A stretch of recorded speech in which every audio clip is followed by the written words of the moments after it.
Subscribe करें और bell दबाएं ताकि कोई खबर रह न जाए।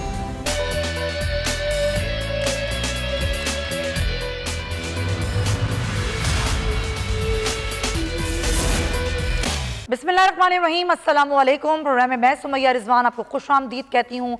नाजरीन, एक अहम फैसला आज आया जो कि 19 जून को महफूज किया गया था। चीफ जस्टिस उमर अता बंदियाल की सरबराही में 3 रुकनी बेंच ने 6 समाअतें करने के बाद रिव्यू ऑफ जजमेंट एक्ट के खिलाफ हवाले से ये फैसला महफूज किया, जिसको अब कलअदम करार दिया गया और कहा गया आज इस फैसले में कि ये पार्लियामेंट जो है ऐसी कानून साजी का इख्तियार नहीं रखती है। ये गैर आइनी एक्ट है जो कलअदम करार दिया जाता है। और ये भी कहा गया कि जो भी ये एक्ट था अब इसका इतलाक उस तरीके से नहीं होता है। नज़रसानी को महज एक आम कानून साजी से अपील में नहीं बदला जा सकता। फैसले में कहा गया ये सब कुछ एक आइनी तरमीम के ज़रिए ही मुमकिन है।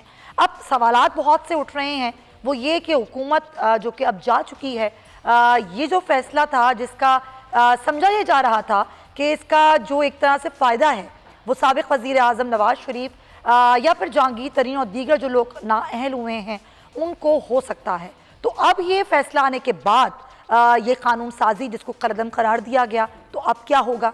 हुकूमत रिव्यू कर सकती है। अभी फ़िलहाल तो रिव्यू का फ़ैसला नहीं किया, तो क्या वो रिव्यू किया जाएगा? तो वो रिव्यू किया जाएगा तो उसकी क्या उम्मीद है? तो ये ज़रा हम आज की पहले समाअत के बारे से बात करेंगे और कोर्ट नुमाइंदगान हमें ज्वाइन कर रहे हैं। एहतशाम कियानी हमारे साथ हैं, उनसे हम पहले बात कर लेते हैं। और हमें माहिर कानून हसन रज़ा पाशा साहब भी ज्वाइन कर रहे हैं, उनसे हम ज़रा कानूनी राय लेंगे। लेकिन उससे पहले एहतशाम कियानी से बात करते हैं। तो एहतशाम, आज ही 16 जून का जो महफूज फैसला सुनाया गया, मोटी मोटी चीज़ें तो मैंने बताई हैं, आप ज़रा सूरत हाल बताइए हमारे नाज़रीन को। देखिए सुमैया, ये फ़ैसला महफूज किया गया था और आज ये बड़ा अहम फ़ैसला सुना दिया गया है सुप्रीम कोर्ट की जानिब से, जिसमें रिव्यू ऑफ जजमेंट एक्ट जो बनाया गया था उसको कॉन्ट्रेरी करार दिया गया है कॉन्स्टिट्यूशन थे उसे, और ये कहा गया है कि ये खिलाफ कानून की गई लेजिस्लेशन थी जिसे बरकरार नहीं रखा जा सकता। अब इससे ये होगा कि वो लोग जिनको अपील का राइट दिया गया था, इससे पहले सुप्रीम कोर्ट में 1843 में जो मामला डिसाइड हो जाता था उसमें नज़रसानी का ऑप्शन मौजूद होता था, लेकिन इस लेजिस्लेशन के ज़रिए उस नज़रसानी को अपील में कन्वर्ट किया गया था। और जो बेंच इससे पहले नज़रसानी की दरख्वास्त सुन सकता था या जिस ने ये केस डिसाइड किया होता था, अब वो नहीं बल्कि कोई दूसरा बेंच जो कि उससे ज़्यादा मेंबरान पर मुश्तमिल हो उसने अपील सुननी होती है। लेकिन अब चूंकि सुप्रीम कोर्ट का ये फैसला आ गया है कि वो जो अपील का राइट दिया गया था, बल्कि जितनी ये जो इसमें अमेंडमेंट थी उसके साथ ये जो कानून पास किया गया था, इस एक्ट को अब कॉन्ट्रेरी टू द कॉन्स्टिट्यूशन करार देते हुए अब सुप्रीम कोर्ट के 3 रुकनी बेंच जो कि चीफ जस्टिस उमर अता बंदियाल की सरबराही में था, उसने अब इसे कलअदम करार दिया है। जो इस हवाले से बातचीत चल रही थी और जो साबिक वफाकी वज़रा के बयानात भी आ रहे थे कि इसमें वो लोग, मियाँ नवाज शरीफ का नाम भी आ रहा था कि उन समेत जिन लोगों ने इससे पहले रिव्यू किया लेकिन अब उनको 2 माह के अंदर अपील का राइट दिया जाएगा, तो वो राइट अब ख़त्म हो चुका है। बाकी आप इस हवाले से मजीद कानूनी राय जो है वो हसन रज़ा पाशा साहब बिल्कुल मैं उनसे पूछती हूँ। ये तो आपने सारा सूरत हाल बता दी। हसन साहब, अब जो एक सूरत हाल है, एक तो वो क्या बनेगी कि 2 माह में जो अपील का हक था वो इस आज के फैसले के बाद एक तो वो ख़त्म हो गया, लेकिन रिव्यू का एक तो ऑप्शन है, क्या वो किया जा सकता है? और किया जा सकता है तो उसकी क्या उम्मीद रहेगी? देखिए, बात ये है कि 2 माह में जो अपील का हक दिया गया था वो तो वाकई ये एक्ट स्ट्राइक डाउन होने की वजह से खत्म हो गया, अब तो वो नहीं हो सकता। अलबत्ता एक राह जो है, एक अभी एक विंडो खुली है और वो है रिव्यू के लिए। अब देखते हैं कि जो इंटरिम सेटअप है वो इसको रिव्यू में जाता है या नहीं जाता, चूंकि अभी कुछ पता नहीं लग रहा, इंटरिम सेटअप के खतो खाल नहीं पता चल रहे। लेकिन मैं समझता हूँ कि ये जो एक्ट बनाया गया फर्स्ट टाइम बतौर इदारा हमारे साथ, यानी पाकिस्तान बार कौंसिल के साथ, उस वक्त के जो लॉ मिनिस्टर थे आजम नज़ीर तारड़ साहब, उन्होंने 2 दफा मीनिंगफुल मुशावरत करने के बाद इसको एक्ट की सूरत में कौमी असम्बली में प्लेस किया, और जो कि दोनों ऐवानों से पास हो के फिर सदर मुमलिकत ने भी कर दिया। This is very important. इससे पहले जो supreme court practice and procedure act था वो अभी रास्ते में था, तो आर्टिकल 75 की रिक्वायरमेंट अभी पूरी नहीं हुई थी, तो honourable supreme court of Pakistan ने उस पर स्टेटस को दे दिया जो कि पेंडिंग है। अब देखिए बात सिर्फ इतनी है कि क्या 184(3) जो कि एक ऐसा आर्टिकल है जिसके तहत अहम रवैयत के जो केसेस हैं उनमें suo motu supreme court suo motu ले सकता है, लेकिन एक 5 रुकनी जजमेंट ये आई कि जी सुप्रीम कोर्ट नहीं बल्कि सिर्फ चीफ जस्टिस ऑफ पाकिस्तान को ये प्रीरोगेटिव है कि वो सुओ मोटो ले सकते हैं। तो देखिए ये भी मैं समझता हूँ बड़े अदब के साथ कि ये आइन में जो दी गई प्रोविजन है, जो आर्टिकल है कि पूरी सुप्रीम कोर्ट को ये ऑथराइज किया गया है आइन के तहत कि वो ले सकता है, लेकिन 5 रुकनी बेंच ने सिर्फ चीफ जस्टिस साहब को ये दे दिया। इसीलिए supreme court practice and procedure act की जब उसको नाफिज किया गया, पेश किया गया, तो उसमें ये भी एक क्लास डाली गई कि अगर 184 कॉग्निजेंस लेनी है तो उसके लिए 3 रुकनी सीनियर 3 जजेस की कमेटी होगी जो ये स्क्रूटनी करेगी कि आया ये केस इस काबिल है कि इसे 184(3) के तहत लिया जाए और इसकी कॉग्निजेंस सुप्रीम कोर्ट डायरेक्टली ले सके, और फिर साथ ही जो फॉर्मेशन ऑफ बेंचेस का इख्तियार है वो चीफ जस्टिस साहब के बजाय उसी 3 रुकनी कमेटी जो जिसमें लेकिन आसिफ साहब एक चीज ये भी तो है ना कि एक तो मियां नवाज शरीफ के फैसले पर इससे कोई असर नहीं पड़ता, ये भी कहा जा रहा है, ये भी कहा जा रहा है कि पार्लियामेंट के मामलात में अदालत मुदाखलत नहीं कर सकती। देखें अब ये मामला आप कानूनी तौर पर हमें समझा सकते हैं कि ये मामला सुलझ रहा है या ये उलझ रहा है, और आगे क्या ऑप्शंस हैं अब ज़ाहिर मुस्लिम लीग नून के पास, अगर मैं इस तरह से कहूँ कि क्या ऑप्शंस रहते हैं कि इसको किस तरह रिव्यू कर सकते हैं? देखिए ये मामला सुलझने के बजाय उलझ गया है, उसकी 2 वजूहात हैं। नंबर 1 ये है कि ये जो आप देखें 184(3) सही बाज़ औक़ात ऐसा मामला आता है जो सिविल जज के पास, लेकिन जब ऑनरेबल सुप्रीम कोर्ट 184(3) के तहत कोई मामला टेक अप करती है, उसकी कॉग्निजेंस लेती है, तो मीनिंग देयर बाई कि जो भी उसका मुतसरा फरीक होगा वो अपने 4 फोरम खो देता है, यानी सिविल कोर्ट, सिविल जज का, first appellate court, high court, division bench, ये सारे फोरम खो देता है डायरेक्टली सुप्रीम कोर्ट में, और ये बात रह जाती है और कोई नहीं है। तो ये एक बड़ी मैं समझता हूँ सब्सटेंशियल जस्टिस के लिए जरूरी था कि ऐसी कोई एनेक्टमेंट हो जाती जिसके तहत 184(3) में लिए गए केसेस की कोई एपेलेट अथॉरिटी होती, और वो होनी भी सुप्रीम कोर्ट में ही है। उसमें किसी भी ना तो सेनेट का कोई मेंबर होना है ना कौमी असेंबली का कोई मेंबर होना है, लेकिन बहरहाल ये कर दिया गया। और एक और बड़ी इंपॉर्टेंट है, फर्ज कर लें अब कोई भी वसन हुकूमत जो भी आती है वो चली जाती है इसकी रिव्यू में, तो रिव्यू के लिए भी पुराने कानून के तहत रूल्स के मुताबिक वही बेंच सुनेगा जिस बेंच ने आज फैसला किया। तो बिल्कुल सर, मैं जरा यही आपसे जानना चाह रही थी, पॉइंट आ गया अपने बिल्कुल सही पॉइंट आ गया सर, थोड़ी क्लियरिटी भी हो गई। हसन रजा पाशा साहब, thank you so much for your time. आप इस खास तौर पे रिव्यू के हवाले से जो एक मामला था उसको अपने क्लियर कर दिया कि यही बेंच सुनेगा रिव्यू को भी, और अगर जो अगली हुकूमत आती है। बहुत शुक्रिया आपका। एहतशाम, एक और मामला है आपसे बात करनी इस पर। अब चेयरमैन PTI जो कि अटक जेल में हैं, कैद हैं, आज एक तो ये वकील पंजाब हुकूमत की तरफ से ये कहा गया कि वो कई दफ़ा ये कह चुके हैं कि उनको स्लो पॉइजन किया जाता है, तो घर के खाने की इजाज़त की इस्तदाद दी गई है, इजाज़त नहीं दी जा सकती है। क्या मामला हुआ ये? देखिए, चेयरमैन PTI ने एक दरख्वास्त दायर की थी जिसमें उनका बुनियादी इस्तदा तो ये है कि उन्हें अटक जेल से अडयाला जेल मुंतकिल किया जाए, क्योंकि अटक जेल में उन्हें नहीं रखा जा सकता और वहाँ पे A या B क्लास भी नहीं है, C क्लास में उनको वहाँ रहना पड़ रहा है, तो बड़ा मुश्किल हो रहा है। उनके वकील ने अदालत को ये भी बताया कि 9x11 के सेल में रखा गया है और वहाँ पे बारिश जब होती है तो पानी अंदर आ जाता है और चेयरमैन पीटीआई रात को सो भी नहीं सकते।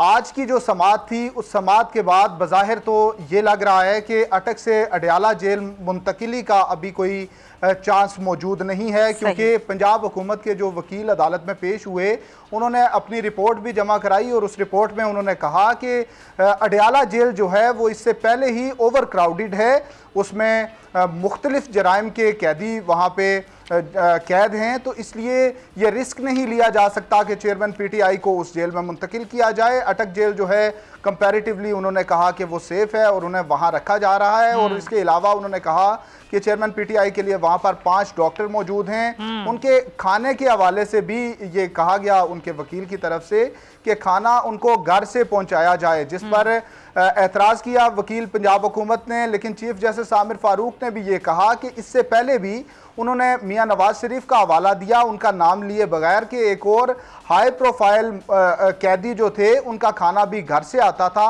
जो जाती मौलिज के मुआयने की बात हुई तो उस पर भी उन्होंने कहा कि मियां नवाज शरीफ के केस में ये सहूलत फराहम की गई थी। लेकिन जो पंजाब हुकूमत के वकील हैं उन्होंने कहा कि घर से खाना लाने की इजाज़त नहीं दी जा सकती, क्योंकि चेयरमैन पीटीआई के अपने कुछ स्टेटमेंट्स मौजूद हैं कि स्लो पॉइजनिंग की जाती है और उससे बंदा मर जाता है, तो अब इसका ऑर्डर नहीं दिया जा सकता। बहुत शुक्रिया आपका तमाम तर सूरत हाल से आप आगाह कर रहे थे। एक और मामला है सादे दहशतगर्दी की अदालत में, ये 9 मई के वाक़यात हैं और चेयरमैन पीटीआई की ये 7 मुकदमात में जो अबूरी ज़मानतें थीं उनको भी खारिज किया गया है। इस पर मुनीर बाजवा बताएंगे। मुनीर, क्या हुआ आज?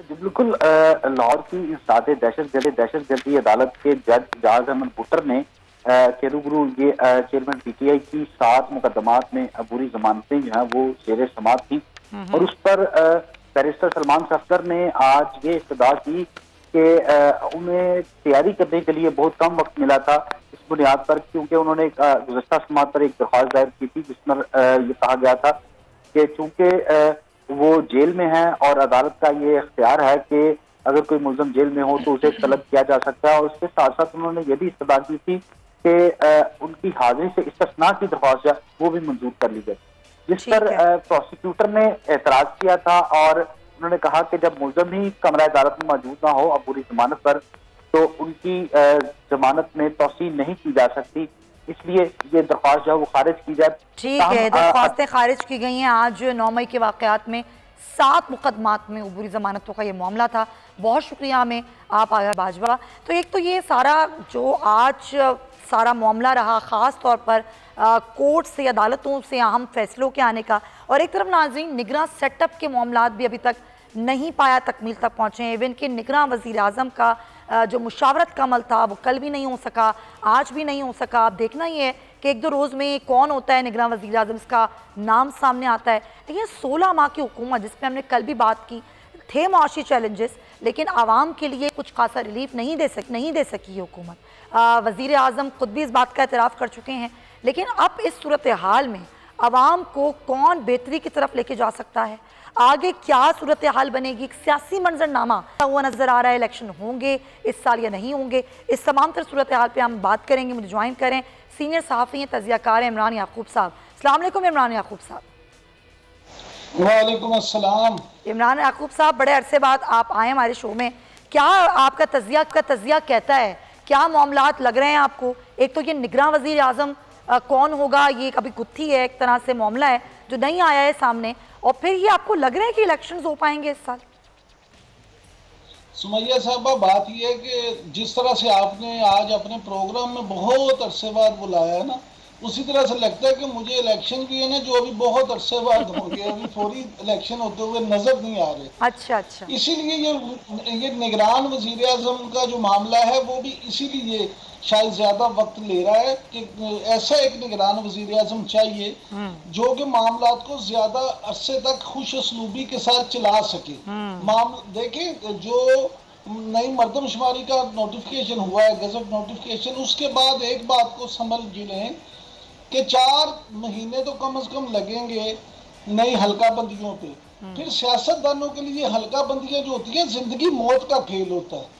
एक यूसी का इधर उधर होने से उन्हें वोटों का फर्क पड़ जाता है, उनकी जीत हार में और हार जीत में बदल जाती है। लिहाजा फिर उसमें रिट भी होगी, चीजें अदालतों तक जाएंगी और अदालतें फिर फैसला करेंगी।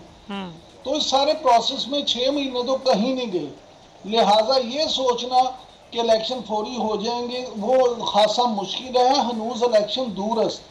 तो अच्छा, एक तो इलेक्शन दूर है, दूसरे कल एक इंटरव्यू में वजीर आजम शहबाज शरीफ ने कहा कि मियां नवाज शरीफ साहब अगले माह आ रहे हैं, लेकिन आज एक फैसला आ जाता है जो कि 19 जून को महफूज किया था। वो ये कहता है कि रिव्यू ऑफ जजमेंट जो है वो कलअदम करार दिया जाता है, वो एक गैर आइनी अमल था। तो यानी कि एक तरह से एक राह हमवार हो रही थी मियां नवाज शरीफ के लिए कि वो अपील में जा सकते हैं, उनकी नाअहली का मामला जो है वो देखा जा सकता है। तो आपको लग रहा है कि मियां साहब वापस आएंगे और अदालतों का उनको इस तरह सामना नहीं करना पड़ेगा, जेल नहीं जाना पड़ेगा और अगले इलेक्शंस में भी वो हिस्सा ले सकते हैं?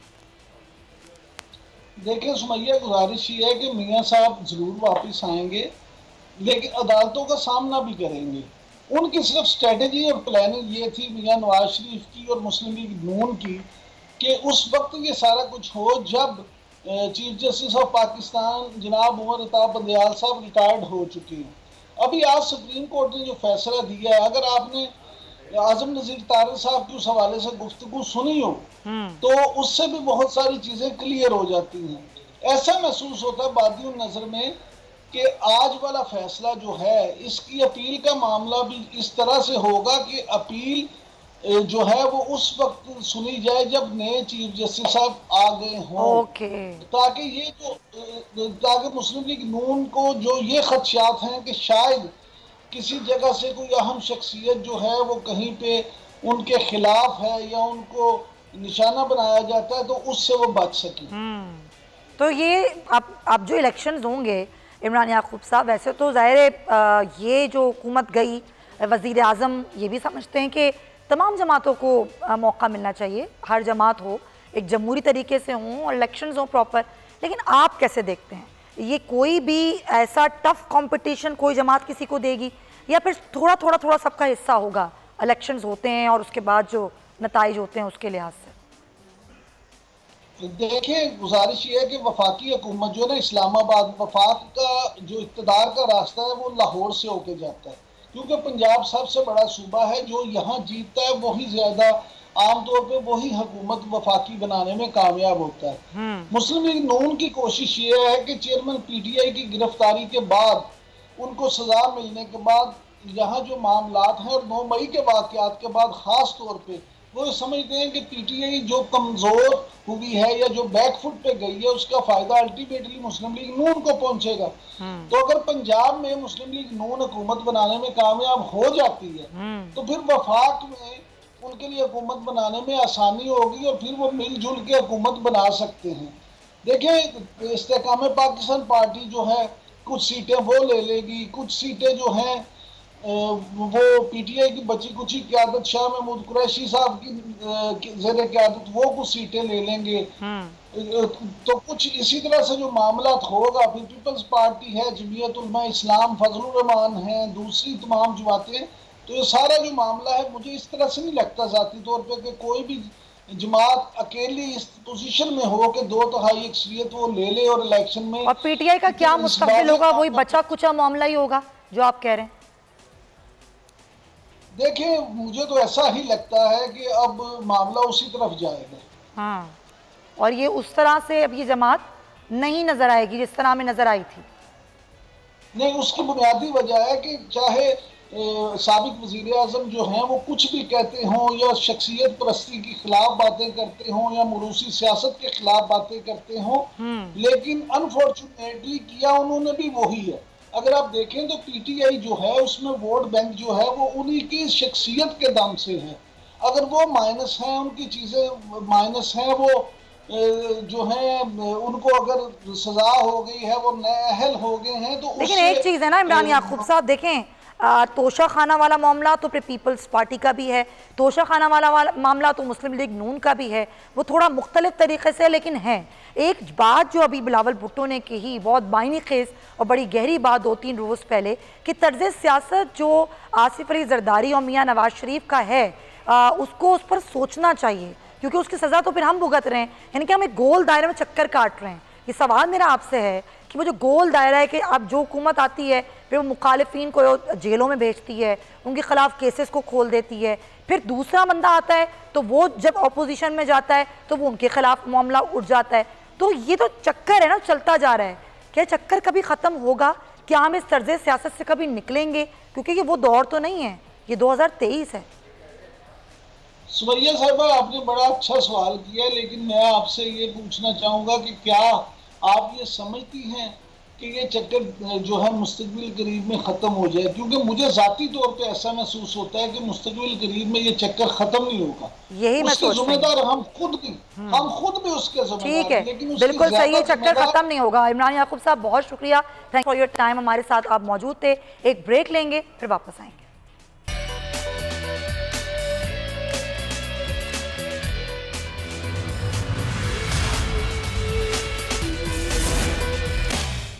वेलकम बैक टू शो नाजरीन। और अब सिंध असम्बली भी अपनी मुद्दत पूरी करने जा रही है। इस हवाले से सिंध हुकूमत की जो कारकर्दगी थी वो कैसी रही, ख़ासतौर पर निगरां सेटअप के हवाले से जो मुशावरत है वो कब तक मुकम्मल हो जाएगी। हमारे नुमाइंदे सलाउद्दीन इस वक्त सूबाई वज़ीर नासिर हुसैन शाह के साथ मौजूद हैं, उनसे बात करते हैं कि उनका क्या कहना है इस पर। जी सलाउद्दीन। बिल्कुल, सिंध असम्बली जो है वो अपनी मुद्दत पूरी करने जा रही है। हुकूमत की 5 साल की जो कारकर्दगी है वो क्या रही है, हमारे साथ सूबाई वज़ीर नासिर हुसैन शाह साहब मौजूद हैं, उनसे भी इस हवाले से जानते हैं। शाह साहब, आप क्या अपनी 5 साल कारकर्दगी से मुतमईन हैं? आप क्या समझते हैं कि 5 साल कारकर्दगी में आप कहीं कोई काम ऐसे हैं जो रह गए हैं जो आइंदा आकर कर सकते हैं? जी, बहुत सारे ऐसे काम हैं जो आइंदा आकर करने हैं और बहुत सारे वो काम हैं जो हमने किए हैं। और अगर आप कंपेयर करें सिंध हुकूमत को दीगर सूबों से तो बहुत ज़्यादा काम यहाँ पे हुए हैं। और ये वो एक सियासी दावा नहीं है, एक कोई स्टेटमेंट नहीं है। इंटरनेट का ज़माना है, आप नेट पे जा सकते हैं किसी सूबे की तरक्याती स्कीमों को और वहाँ पे जो वेलफेयर के काम हुए हैं उनको आप देख सकते हैं। तो उसमें हम सबसे आगे हैं। और वो जो चेयरमैन का विज़न है जिसको मुकम्मल करने में सीएम सिंध और उनकी पूरी टीम दिन रात कोशा थी, ये उसका नतीजा है। अब इसका रिज़ल्ट इलेक्शन 3 माह में होने वाले हैं, सबके इल्म में आ जाएगा। शाह साहब, ये बताएं कि ये जो अपोजिशन के किरदार को आप किस तरह देखते हैं 5 साल में असम्बली में, और ये बताइएगा कि निगरान सेटअप कब तक जो है वो अब मुकम्मल हो जाएगा, और क्या वज़ीर आला सिंध आज समरी भेज देंगे? जी बिल्कुल, सीएम साहब आज आइन के मुताबिक समरी जो है वो भेज देंगे तहलील होने की, और फिर मुशावरत का अमल शुरू होगा कल से। और अगर कल ही मुत्तफिक हो जाते हैं तो कल ही नाम सामने आ जाएगा, नहीं तो 2-3 दिन लगेंगे। आपस में नहीं होती मुशावरत तो फिर वो एक और प्रोसेस है, फिर एक और प्रोसेस है। तो लेकिन अभी तक कोई हतमी नाम नहीं है, लेकिन ये होगा और इलेक्शन इंशाल्लाह टाइम पे होंगे। सर, हाँ जी बिल्कुल, आपने सुना कि उनका कहना है कि इंतखाबात तो जो है वो वक्त पर ही होंगे, और निगरान सेटअप के लिए आज असम्बली की तहलील के लिए जो है वज़ीर आला सिंध जो है वो गवर्नर सिंध को अपनी असम्बली वो ठीक है। सलाउद्दीन, बहुत शुक्रिया। और सूबाई वज़ीर नासिर हुसैन शाह के साथ वो गुफ्तगू कर रहे थे। सिंध में जो मुशावरत है वो कहाँ तक पहुँची है, और ख़ास तौर पर ये बार बार कहा जा रहा है कि सिंध हुकूमत जिसने बेहतरीन काम किया, अपना टेनर पूरा किया, लेकिन बहुत सी तनकीद भी सिंध हुकूमत पर की गई। लेकिन जो ओवरऑल सूरत हाल रही सिंध हुकूमत की, जिसमें हमने देखा कि बहुत से जो मंसूबे थे वो भी पाया तकमील को पहुँचे, कुछ नए मंसूबे भी शुरू हुए। और सिंध हुकूमत को ये कहना है कि जो चीज़ें रह गई हों, यकीनन बहुत से ऐसे मामलात और ऐसे काम रह गए हैं जो हम चाहेंगे कि हमें एक बार फिर आवाम के वोट मिलें और हम वो काम आके करें। अब सूरत हाल ये कि असम्बली तो आज तहलील हो रही है या नहीं हो रही है, अलविदाई आज का इजलास है, एडवाइस आज भेज दी जाएगी। लेकिन एक और अहम मामला है, वो ये है कि MQM पाकिस्तान और GDA समझती हैं कि वो एक इत्तेहाद करके पाकिस्तान पीपल्स पार्टी को एक टफ टाइम दे सकती हैं। और अब पीपल्स पार्टी का वक्त जो है वो ख़त्म होने वाला है सिंध में, और अब जो वक्त आने वाला है वो MQM और GDA का है। लेकिन सवाल ये है कि क्या वाकई ऐसा मुमकिन है कि MQM पाकिस्तान और GDA मिलकर पीपल्स पार्टी को टफ टाइम दे सकें? एक बहुत लंबा अरसा है जिससे पाकिस्तान पीपल्स पार्टी सिंध में हुकूमत कर रही है।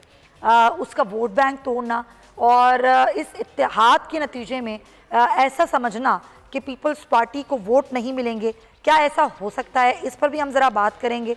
और ख़ास तौर पे जो कराची के मसाइल हैं वो किस तरीके से हल होंगे, क्योंकि बेतहाशा मसाइल जिसमें कराची का इंफ्रास्ट्रक्चर, मास ट्रांजिट का मंसूबा, पानी का मसाइल, जो पानी साफ़ नहीं आता, लोगों को टैंकर माफिया के रहमो करम पे छोड़ा गया, और सबसे बड़ा मसला इस वक्त कराची का वो है स्ट्रीट क्राइम्स, जो कि रोज़ाना की बुनियाद पर हो रहे हैं। तो इन मसाइल को हल करने के लिए जो आगे वाली हुकूमत है उसकी पॉलिसी क्या होगी, एक तो उस पर भी ज़ाहिर मामलात देखने होंगे, और डेफिनेटली कराची के मसाइल को देखते हुए सिंध हुकूमत का ये कहना है कि हमने बहुत हद तक जो मामलात हैं उनको ठीक करने की कोशिश की है। अब ज़रा मैं आगे बढ़ूँगी और आपको कुछ डेटा दूँगी जो स्ट्रीट क्राइम के हवाले से मेरे पास मौजूद है। शहर खाई, जिसमें हम रोज़ाना की बुनियाद पर नाज़रीन देखते हैं कि लोग कहीं ना कहीं किसी न किसी इलाके में डाकुओं के रहमो करम पे होते हैं। उसमें सिक्योरिटी फोर्सेस जो हैं वो भी अपने उनके एहलकार जाने गंवा रहे हैं। तो जो 9 साल के 6 माह हैं उसमें स्ट्रीट क्राइम की 45,000 से ज़ायद वारदातें हुई। मुल्ज़मान ने मज़ाहिमत पर 72 शहरियों को कत्ल किया। CPLC की रिपोर्ट ये कहती है स्ट्रीट क्राइम्स के मुख्तलिफ वाक़यात में 400 से ज़ायद अफराद ज़ख्मी हुए।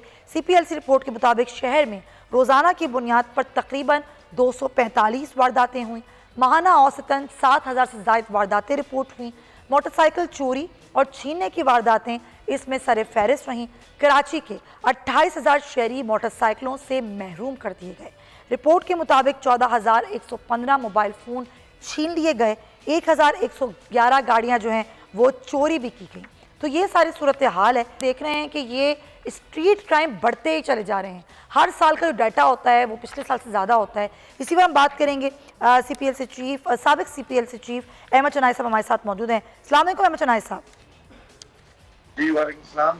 अहमद चनाई साहब, आप क्या समझते हैं ये एकदम से जो स्ट्रीट क्राइम का जिन बेकाबू हुआ, और हमने देखा ख़ास तौर पर कराची में जिस तरह से वारदातें हो रही हैं, और सबसे ज़्यादा तशवीश की बात ये है कि इन वारदातों में जो डकैत होते हैं वो फायरिंग करने से या जान लेने से दरेक नहीं करते, इसकी सबसे बड़ी वजह आप क्या समझते हैं? बिस्मिल्लाहिर्रहमानिर्रहीम, बहुत बहुत शुक्रिया। देखिए, स्ट्रीट क्राइम्स में मैं हमेशा ये कहता हूँ कि जब तक हम शहर को डिजिटलाइज करने की बात नहीं करेंगे और शहर को जो है वो ऑन स्पॉट जब क्राइम हो रहा हो और उस वक्त पुलिस वहाँ पहुँचे और एक अकाउंटेबिलिटी का प्रोसेस हो जाए कि वो पकड़े जाएं और उनकी आई विटनेसेस सामने आ जाएं। मैं समझता हूँ कि ये स्ट्रीट क्राइम इतना बड़ा शहर है कि जिसका 112 थाने हों, 6 चौकियाँ हों और फिर 4,500 स्क्वायर किलोमीटर का एरिया हो और फिर कराची की आबादी जो ऑफिशियल 2 करोड़ से ज़ायद भी है। तो इसके बाद मैं समझता हूँ कि इस लिमिटेड कैपेसिटी के साथ हम ये स्ट्रीट क्राइम्स को काबू पा सकते, और इसके लिए हमें एक ऐसा निज़ाम लाना पड़ेगा कि जिसमें चोरों को या लुटेरों को इस बात का डर खौफ हो कि इसकी सज़ा बड़ी मिल सकती है, खुदा न खास्ता उनकी जान भी जा सकती है और इसकी ज़मानत भी नहीं हो सकती। तो ये जब तक सिलसिला नहीं होगा, ये स्ट्रीट क्राइम जो हैं वो कराची शहर में आते रहेंगे। हमें अपने ये जुडिशल सिस्टम को इस मामले में चेंज करना पड़ेगा और लॉज को चेंज करना पड़ेगा, और साथ साथ मैंने आपको जो बताया कि digitalisation of the whole city वो इसका हल है। सेफ सिटी का प्रोजेक्ट जो है वो अरसे दराज से पेंडिंग पड़ा हुआ है। पुलिस ने मुतहद दावा किया है कि अगले साल शुरू हो जाएगा, 6 महीने बाद शुरू हो जाएगा, लेकिन उसका कोई सिरा नजर जब तक ये सिलसिला नहीं शुरू होगा हम स्ट्रीट क्राइम के जिनको कराची में काबू में नहीं कर सकते। देखिए, इसकी बहुत सारी माशरती वजूहात भी हैं। आपको पता है इकोनॉमिक सिचुएशन क्या है, आपको महंगाई का जो एक कराची में या पूरे पाकिस्तान में एक सिलसिला शुरू हुआ है जिसमें रोजमर्रा की जिंदगी जो लिमिटेड तनख्वाहें लोगों की हैं उसमें गुजारा नहीं होता। मगर इसका मतलब ये नहीं है कि लोग क्राइम की तरफ चले जाएं, लेकिन जहाँ लोग भूखे मरेंगे, जहाँ लोगों के पेट में कुछ नहीं, लेकिन अहमद चनाई साहब चलें, ये एक फैक्टर है। मैं बिल्कुल, आप दुरुस्त फरमा रहे हैं, एक फैक्टर है। पूरी दुनिया में स्ट्रीट क्राइम होता है, लेकिन कुछ इलाके होते हैं जो कि महदूद होते हैं। यहाँ कराची में कोई इलाका महफूज नहीं है। हर शहरी कभी ना कभी या फिर कई बार इन डकैतों के हाथों लुट चुका है। सवाल तो ये भी है ना कि डकैत शहर में कहाँ से आते हैं, कहाँ चले जाते हैं, इनके पास असलाह कहाँ से आता है, कोई चेक एंड बैलेंस ही नहीं है। देखिए, 2 बातें इसमें हैं कि लोगों को खौफ नहीं है। उनको ये खौफ नहीं है कि जी हम पकड़े जाएंगे, हम मारे जाएंगे या हमारे साथ कुछ बुरा हो जाएगा। और दूसरी सबसे बड़ी बात ये है कि जब हम बात करते हैं कि जी ये सारे शहर में है, इर्रिस्पेक्टिव ऑफ द प्लेस, तो फिर उसमें क्या आपको नजर आता है? इसमें जाहिर है जो ओनस है वो पुलिस के ऊपर जाता है कि पुलिस क्या कर रही है, पुलिस को मौसर निजाम क्यों नहीं लाती। और फिर मैं हमेशा मेरा ये हमेशा क्लेम रहा है कि जिस इलाके में क्राइम्स होते हैं वो मुमकिन ही नहीं है कि उस इलाके के थानेदारों को ये ना पता हो कि उनके कहाँ रहते हैं, कहाँ से ऑपरेट करते हैं और कैसे आते हैं। देखिए ये एक ऐसी साइंस है कि जो थाने के पास सारी इंफॉर्मेशन होती है और वो इंफॉर्मेशन बेस्ड थाना काम करता है। अगर वो इंफॉर्मेशन बेस्ड काम नहीं करेगा तो डिफेंस जैसे अच्छे एरिया में भी, केडी स्कीम नंबर 1 वाले एरिया में भी, या शहर के दूसरे जो मैं समझता हूँ उमरा के एरिया हैं, उनमें भी ये क्राइम जो है वो रोजमर्रा होते हैं, दिन में सैकड़ों दफा होते हैं और हर आदमी जो है वो उल्टा जाता है। लेकिन अहमद शहनाई साहब एक चीज़ और भी है ना, जो अभी आपने कहा ये बेखौफ हो गए हैं, ये इतने बेखौफ हो गए हैं कि अपना चेहरा भी नहीं छुपाते, नौजवानों को, लोगों को, बुजुर्गों को जान से मार देते हैं। ज़रा सा भी इनको डर नहीं है कि हम किसी की जान ले रहे हैं। मोबाइल फ़ोन, चंद हज़ार का मोबाइल फ़ोन है, चेहरे नहीं छुपे हुए हैं, चेहरे खुले हुए हैं और ये सब कुछ मौजूद होता है, फुटेजेस भी होती हैं, लेकिन एक शख्स पकड़ में नहीं आता या फिर आ भी जाता है तो वो छूट भी जाता है। एक तो ज़रा इस्लाहात के हवाले से हमारे पास बड़ा फुकदान है कि हमारी पुलिस में इस्लाहात नहीं होती, इदारों में इस्लाहात नहीं होती। आपके पास आप क्या समझते हैं? आप इतने अरसे आप रहे CPLC के चीफ, क्या हल क्या है इसका? कोई हल नज़र आता है? देखिए इसमें एक फैक्टर और आता है जब आप ये कहते हैं कि वो चेहरे भी नहीं छुपाते और फायरिंग करने से भी डरे नहीं करते, किसी की कीमती जान चली जाए उन्हें कोई इशू नहीं है। देखिए ये क्या रिएक्शन है? ये वो रिएक्शन है कि जहाँ हमने ये देखा है कि इसमें जब लोग पकड़े जाते हैं, कहीं ना कहीं पकड़े जरूर जाते हैं बाद में, तो जब पकड़े जाते हैं तो जब ये पूछा जाता है कि ये क्राइम तुमने कैसे किया, क्यों किया और तुम्हें खौफ नहीं आया, तुमने जो है वो अपना गोली मार दी, तो उनका जवाब सिर्फ एक ही होता है कि हम ड्रग्स के इन्फ्लुएंस में थे। और ये जितने भी नौजवान हैं जो इस किस्म की वारदातें करते हैं वो ड्रग्स लेकर आते हैं, आइस का नशा करते हैं और दूसरे नशे करते हैं ताकि उनके जहन से जो है वो खौफ दूर हो जाए, उनके जहन जो है वो और कुछ सोचने समझने से आरी हो जाए और सिर्फ ये कि अपना टारगेट अचीव करना है, उसके लिए चाहे गोली चलानी पड़े, चाहे कुछ करना पड़े, और वो अपनी जान की परवाह किए बगैर ये काम करते हैं। तो हमें इस इशू को भी देखना पड़ेगा कि शहर में जो मंशियात की लानत है, वो मंशियात की लानत जो है वो मैं समझता हूँ पूरे शहर में हमारे, ठीक है, मंशियात की एक लानत है, ये भी एक मामला है, लेकिन असल मामला ये है कि शहरी अपनी जानों से जा रहे हैं, अपने कीमती अशिया से महरूम हो रहे हैं, कोई पूछने वाला नहीं है, कोई देखने वाला नहीं है। अब लोगों ने भी असलाह रखना शुरू कर दिया है अपने पास, बहुत से लोग अपनी हिफाजत के लिए असलाह रख रहे हैं, लेकिन फिर भी सवाल ये है कि रियासत की क्या जिम्मेदारी है, महकमों की जिम्मेदारी है। बहुत शुक्रिया अहमद शहनाई साहब, thank you so much for your time. हमारा शहर जिसको पता नहीं किसकी नज़र लगी कि यहाँ पर कोई महफूज नहीं, लेकिन उम्मीद करते हैं कि ये मामला भी इंशाल्लाह टेकअप किया जाएगा और ये लोग अब हमारे शहर में इस तरह लोगों की जानों से नहीं खेलेंगे। इसके साथ ही नाज़रीन, प्रोग्राम का वक्त ख़त्म होता है, अपना बहुत ख्याल रखिएगा, अल्लाह हाफ़िज़।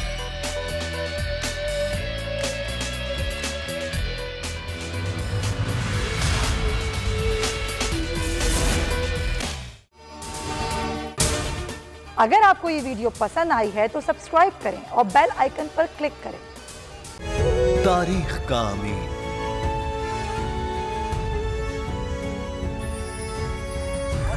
आजादी की अलामत,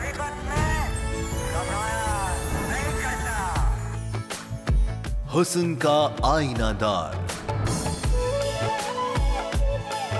फिक्र नजरिए की अक्कास,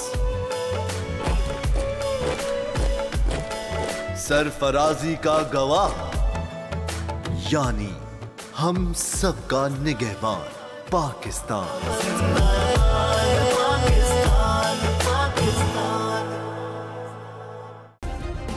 सब्सक्राइब करें और बेल दबाएं ताकि कोई खबर रह न जाए।